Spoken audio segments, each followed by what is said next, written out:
Unpopular opinion, सी car वार वाले लड़के तो अभी रिसेंटली पॉपुलर हुए हैं, बट बाइक वाले लड़कों की बात ही कुछ। देखो कार में बैठी बंदी छुप जाती है फिर भी, पर ये बाइक वाले करते हैं असल में पूरी दुनिया के सामने सड़क पे अपनी बंदी को hard launch.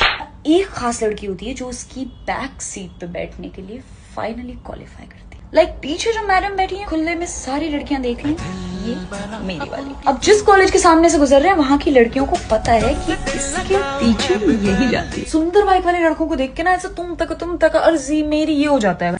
Beat this. Bike पे जाता है एक लड़का, लिनन की हवा में उड़ती ब्लैक शर्ट, अच्छी सी घड़ी और रोल करी हुई स्लीव्स। कैसे नहीं लाइन मारे हैं। तो वो एक बाइक वाला लड़का और झुमकों वाली लड़की के उड़ते बाल, खनकते झुमके, कंधे पे रखा एक हाथ और कुछ एक्स्ट्रा ब्रेक। अगर तुम्हारा बंदा तुम्हें बाइक पे घुमा रहा है ना, lucky. Sorry, but somehow I'm finding acceleration sexier than steering these days. You don't drive me.